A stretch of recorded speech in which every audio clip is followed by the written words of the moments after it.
CFE, CGC, UNSA, mieux comprendre l'entreprise pour agir ensemble.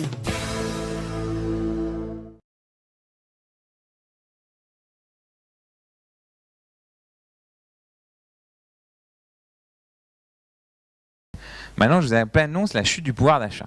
Bon, alors, la NAO, négociation annuelle obligatoire.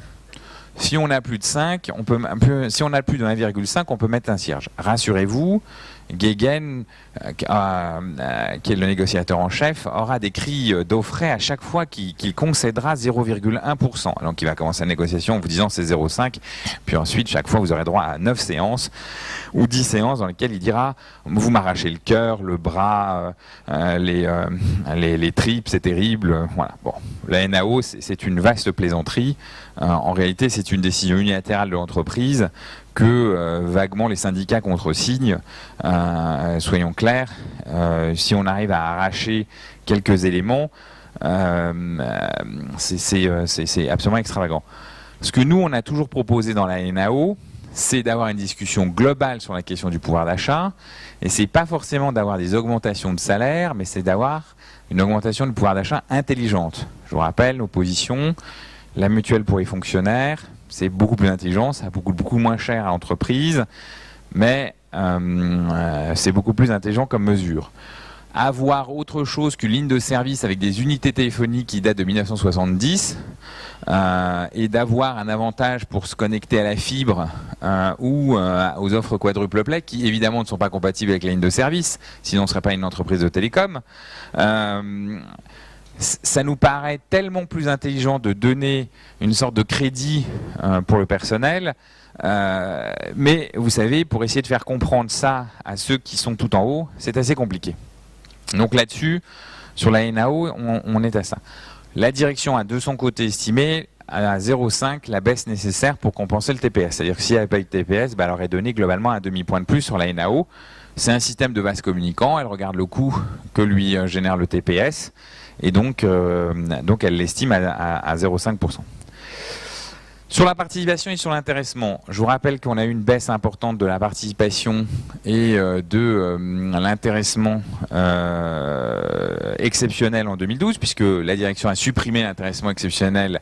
C'est la preuve que ces éléments de rétribution sont des décisions unilatérales et pas des négociations, puisque la négociation, ça nécessite qu'on échange des choses contre des choses. Bon, l'intéressement exceptionnel, avant les organisations, elles étaient là pour contresigner l'accord. Il y avait les 30%, il fallait les 30% pour que l'accord soit valable, sinon la déduction fiscale ne pouvait pas être là.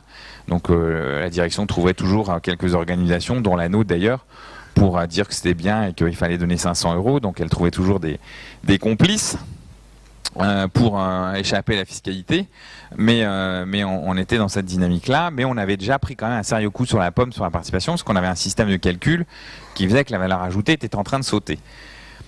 Je vous rappelle que l'accord sur la participation, il génère une participation qui est largement au-dessus du minimum légal. Pour quelle raison? Parce que nous avions un artiste en finance, qui était Vinci Guerra, et pas simplement Michel Bon, qui avait quand même réussi à planter la boîte d'à peu près 15 à 20 milliards dans des achats youpla boom en Angleterre, en Allemagne, avec les histoires Mobilcom, NTL.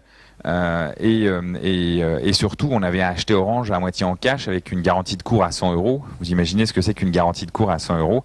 Donc à un moment, on a été obligé de faire un chèque de 10 milliards d'euros à Vodafone. Parce que c'est à Vodafone qu'on avait racheté Orange.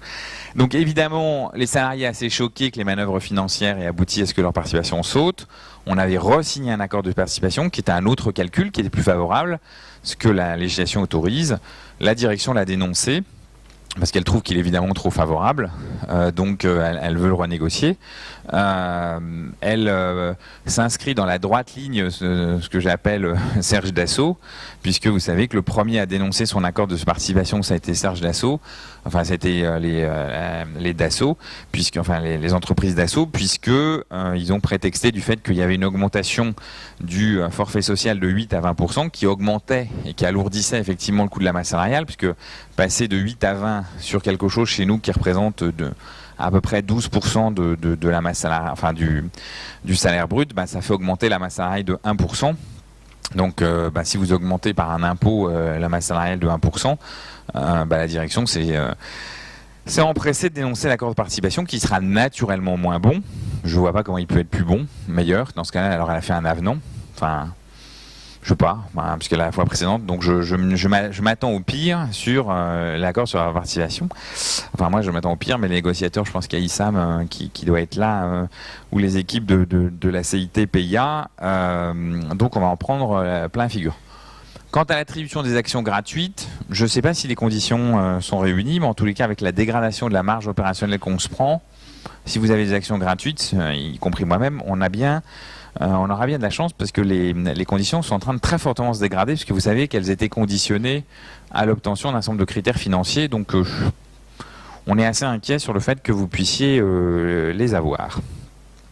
Bon, en résumé, ce qu'on avait écrit et dénoncé depuis fort longtemps, qui était que la rétribution à France Télécom depuis l'arrivée Lombard était un certain nombre d'éléments qui étaient variables. On nous disait, on nous agitait les hochets sur l'intra-nous en nous disant regardez, plus 30% pour la participation cette année, mais on oubliait de dire moins 20 pour l'intéressement, plus machin pour truc, ou un intéressement exceptionnel de 500 € pour tous, mais on oubliait de dire que l'année suivante il avait disparu. Vous savez, vous avez cette espèce de fil de bonnes nouvelles qui déroule sur l'intranet.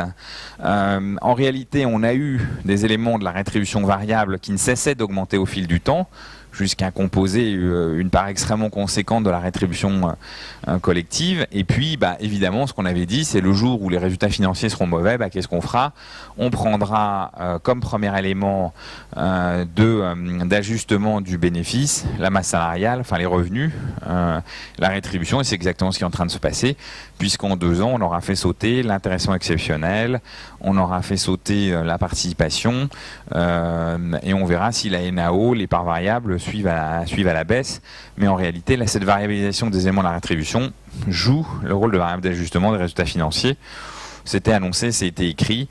Personne ne nous en rendra grâce, et les autres organisations glapiront. Mais enfin, nous, on a écrit ça il y a 4 ou 5 ans.